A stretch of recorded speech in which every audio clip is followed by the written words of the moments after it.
My name is Natalie. I'm 35 years old. And until a single sentence shattered everything, I believed I was in a mature, stable relationship built on love, trust, and shared sacrifice. I'd been with Mark Reynolds for 7 years. We met in college, moved in together right after graduation, never rushed into marriage. But we talked about it. Talked about a house, kids, a future that felt slow, steady, and real. For a long time it was. Mark worked in retail management. I worked in IT. We weren't rich, but we were comfortable. A modest apartment, one vacation a year, shared groceries, shared bills, shared plans. We lived within our means. Then about 2 years ago, something changed. It started with his phone, always face down, always lighting up with notifications he never explained, always just work when I asked. Then came social media, luxury influencers, men flashing expensive watches, designer suits, private lounges, lives that looked effortless and admired. At first, he just scrolled. Then he started comparing. Don't you think I look kind of average? Everyone my age is wearing better stuff. I feel invisible. I tried to reassure him, tried to keep up, took on extra projects, worked longer hours, told myself this was insecurity, not entitlement. But the requests kept escalating. Every time I caught up, he moved the finish line. Last month, we were at the mall. He stopped in front of a watch boutique, glass cases glowing under soft lights. He pointed at one inside. A luxury automatic watch, steel band, minimalist face. The price tag read $3,500. I want this, he said, like it was already decided. That's a lot of money, I replied carefully. So you can afford it, he said, twisting my words. I can't just drop that right now, I said. Rent's going up. We're supposed to be saving. You always have excuses, he snapped. You never want me to have nice things. That's not fair. I bought you that watch strap last month. That was an accessory, he scoffed. It doesn't count. He didn't speak to me for the rest of the day. 3 nights ago, he brought it up again. We were eating pasta I'd thrown together after work. He barely touched his food. I've been thinking about that watch, he said. Mark, we already talked about this. No, you talked, I listened. Now I'm talking. I looked at him, really looked at him, and felt something cold settle in my chest. I work hard, he continued. I deserve to look successful. If you appreciated me, you'd want that for me. I do appreciate you, I said quietly, but appreciation isn't measured in price tags. He pushed his chair back and stood up. I'm going out. Where? None of your business. He came home around 11, didn't say a word, went straight to bed. The next morning, he tried a different tactic. Sat next to me while I had coffee, brushed his fingers against mine. I'm sorry about last night, he said gently. What if we compromise? You buy the watch now, and I'll pay you back when I get my bonus. Your bonus is 6 months away, but I'm good for it. It's not about trust, I said. It's about timing and priorities. His face hardened instantly. So that's it, he said. You're just saying no. I'm saying we wait. He stood up, looking down at me. Fine, don't buy it. I exhaled too soon. But don't expect me to be okay with this. I looked up. What does that mean? His eyes were cold, calculated. It means if you don't buy me that watch, you sleep somewhere else tonight. That was the moment everything clicked. This wasn't about a watch. It was about control, a test, a line drawn to see how far I'd bend. I studied him, the man I'd built a life with, now threatening exile over a luxury item. As you wish, I said calmly. He blinked. What? You heard me. You're really choosing to be stubborn over this? No, I said. I'm choosing not to be manipulated. He grabbed his bag. We'll talk tonight. After he left, I sat alone in the silence, and for the first time in months, I stopped ignoring the feeling in my gut. Something wasn't just wrong. It had been wrong for a long time. So I called in sick. And I started looking. I didn't start tearing the apartment apart right away. At first, I just sat there on the couch, coffee gone cold in my hands, listening to the quiet. The kind of quiet that only exists when someone who takes up too much emotional space is suddenly gone. Mark had walked out like he always did, confident I'd still be there when he came back. That assumption was the first thing to crack. Something had been bothering me for weeks. Little things I'd brushed aside because questioning them felt exhausting.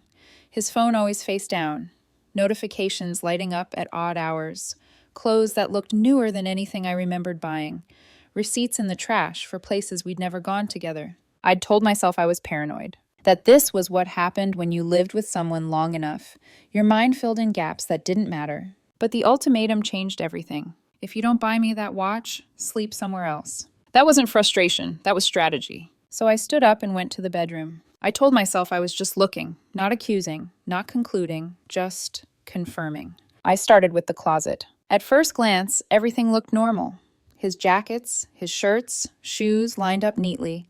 Then I pushed aside a row of old hoodies and noticed shopping bags shoved all the way in the back. Not the kind you forget about. Luxury boutiques, thick paper, rope handles. My stomach tightened. I pulled one out, then another. Inside were boxes, watch boxes, designer packaging, one still wrapped in tissue paper, untouched. Price tags dangling freely. One watch, sleek, minimalist, had a tag that read $4,200. Another was close to $1,800. I sat down on the bed because my knees suddenly didn't trust me. Mark didn't make that kind of money. And even if he did, he would have shown me. He always showed me things he was proud of. These weren't meant for me to see. I kept looking. In his dresser drawer, beneath socks and old gym shirts, I found a leather watch roll. Custom, expensive. Inside were two watches I'd never seen before. Both pristine, both screaming someone else knew about these. How? I whispered aloud, the word hanging uselessly in the room. I moved to his nightstand. Top drawer.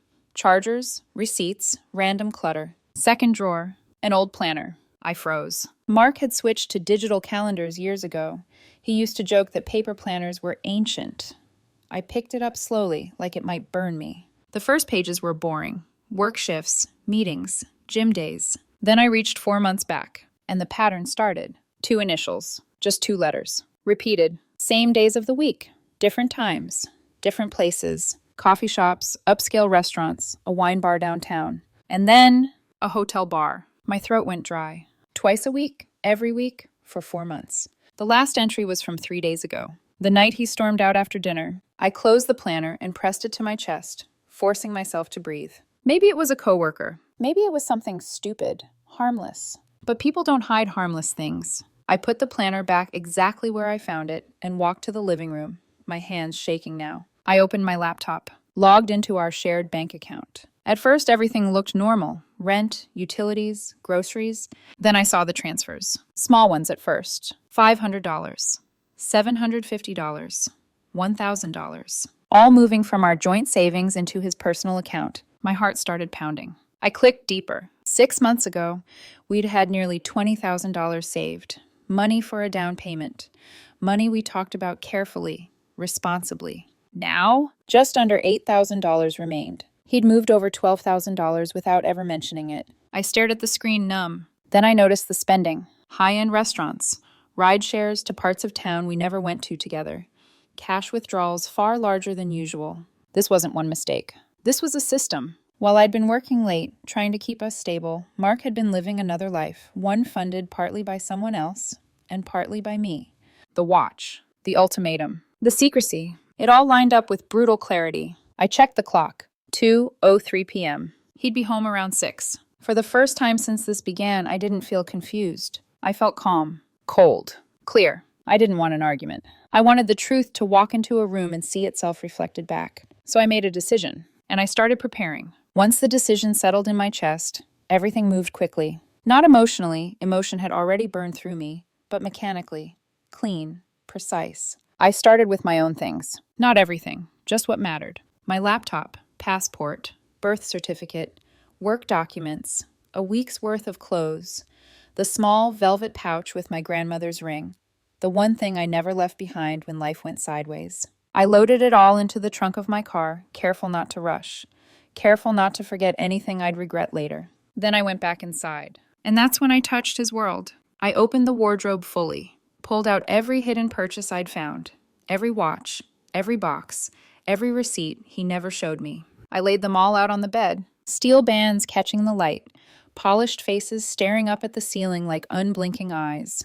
Thousands of dollars worth of timepieces, each one ticking quietly, accusingly. Time he'd stolen, money he'd siphoned, trust he'd spent like it was disposable. Then I went to his nightstand, pulled out the planner, opened it to the page with the initials, the one I knew he'd recognize instantly, and placed it dead center on the bed, right on top of the watches. No notes, no explanation, just evidence. I left the wardrobe doors wide open, drawers half pulled, nothing hidden, nothing softened. I wanted him to see it the second he walked in. In the kitchen, I grabbed a notepad and wrote one sentence. "I'll be at a hotel. We can talk when you're ready, to be honest." I didn't sign it. He'd know. I checked into a small hotel 15 minutes away. Nothing fancy, neutral walls, clean bed, silence that felt earned. At 6:41 p.m., my phone rang. Mark. I let it ring. Again and again. Then the text started. Where are you? What did you do to our room? Call me right now. I didn't respond. At 7:23 p.m., he called again. This time I answered. What the hell is this? He demanded, breathless. What's what? I asked calmly. You went through my things. Our things, I corrected. We live together, remember? You had no right. I had every right, I said, especially since you've been stealing from our savings account. Silence. Long, heavy. I saw the transfers, I continued. $12,000 gone. I can explain, Then explain the planner, I said. The initials, the hotel bar, twice a week for 4 months. His breath hitched. Who told you? He whispered. No one, I said. You weren't as careful as you thought. More silence. Who is she, Mark? It's not what you think. Then help me understand, I said evenly. Because right now, it looks like you've been draining our savings, hiding luxury watches, meeting someone behind my back, and then threatening to kick me out because I wouldn't buy you another one. I heard him crying then. Can we talk in person? He asked. Please. So you can lie to my face instead of over the phone? I'm not lying. You've been lying for months. Another pause. Fine, he said quietly. You want the truth? Yes. She's someone from before you, he admitted. My ex. We reconnected online. My chest tightened, but my voice didn't change. And? It started as talking. Catching up, that's all. You met her in hotel bars. We never slept together. I laughed softly. It surprised both of us. You don't hide something innocent, I said. He didn't answer. Did she buy you the watches? I asked. A breath. Some of them. There it was. So you let another woman buy you luxury gifts, I said, while moving our savings into your account to keep up appearances, and then demanded I buy you a watch too. It's not like that. It's exactly like that. You were using me as a backup plan, I continued. A bank, a safety net, while someone else made you feel important. I was confused. No, I said. You were entitled. I took a breath. I'll be back tomorrow at noon, I said. I want you gone. You can't kick me out. My name's on the lease, I said calmly, and I have records of the transfers. He started panicking then. Threats, pleas, promises. I ended the call. Blocked his number. That night, around midnight, hotel security called my room. Ma'am, there's a man in the lobby asking for you. Tell him I'm unavailable, I said. He's insisting. Then tell him if he doesn't leave, you'll call the police. 10 minutes later, a text from an unknown number buzzed. This is cruel. You can't do this. I blocked that one too. For the first time in months, I slept. Not well. But honestly, I checked out of the hotel the next morning just before 10. The drive back to the apartment felt strange, quiet, almost weightless, like I was returning to a place that no longer belonged to the version of me who'd lived there yesterday. When I pulled into the lot, Mark's car was gone. Good. I unlocked the door and stepped inside. The apartment looked different already. Emptier. Disrupted. He'd taken clothes, toiletries, his laptop. The bed was bare. No watches, no boxes, no planner. Of course he'd taken the planner. Evidence always disappears first. I didn't panic. I didn't need it anymore. I spent the next 3 hours packing everything else that was his. Every shirt, every pair of shoes, every forgotten charger. I worked methodically, sealing boxes, labeling nothing. This wasn't a negotiation. It was an extraction. When I finished, I stacked the boxes neatly by the door. Then I called a locksmith. By noon, the locks were changed. At exactly 3 p.m., there was a knock. I looked through the peephole. Mark. And beside him, his sister, Rachel. I opened the door with the chain still on. What? I asked. I'm here for my stuff, he said. His eyes were red, exhausted, desperate. It's right there, I said, nodding toward the boxes. Can we please talk? There's nothing left to talk about. Rachel stepped forward. Natalie, you're being really harsh. He made a mistake. I looked at her.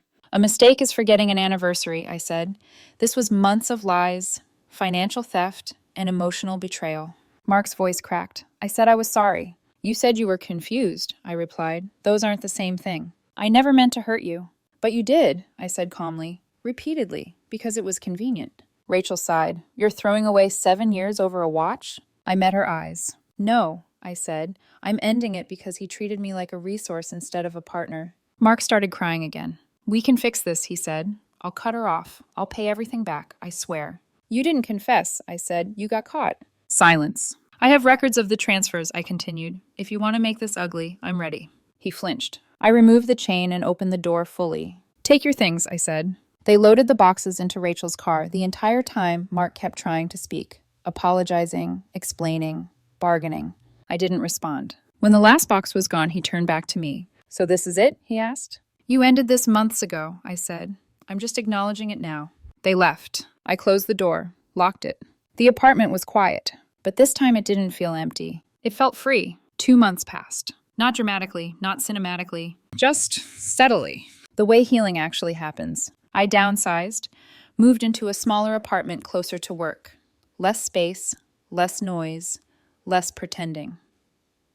I rebuilt my savings, dollar by dollar. Took on a leadership role at work I'd been quietly offered months ago, but never had the emotional bandwidth to accept. Turns out peace creates capacity. Mark tried to fight the breakup at first. He wanted half of everything, even things I'd owned long before we moved in together. My lawyer shut that down fast. Bank statements don't lie. Neither do timestamps.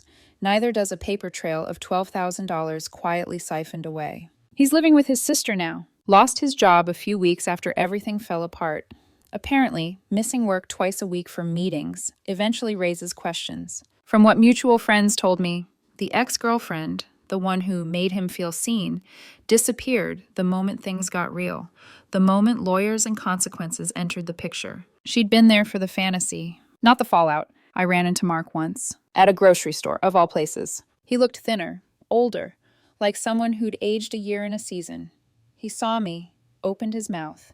I walked past him, didn't slow down, didn't look back. There was nothing left to say. A friend asked me later if I missed him. I thought about it. "I miss who I thought he was," I said. But that person either never existed or stopped choosing me a long time ago. A week after that, I learned the final detail. The one that made everything click into brutal, almost poetic clarity. The watch. The one he demanded I buy. The one he threatened to kick me out over. Turns out, his ex-girlfriend had already bought it for him 3 weeks before the ultimatum. Same brand, same model, same steel band. He wanted me to buy a duplicate. Not because he needed it, but because he needed to know he could still control me. That realization didn't hurt. It freed me. If I'd bought that watch, I would have bought years of silence, years of being second to his ego, years of slowly disappearing while funding someone else's sense of worth. That $3,500 watch I refused to buy, it saved me. I'm 35, single, starting over. And for the first time in a long time, I know exactly what I won't tolerate. Someone who sees me as a backup plan. Someone who measures love in price tags. Someone who confuses entitlement with partnership. Time is the one thing you never get back. And I'm done giving mine to people who waste it.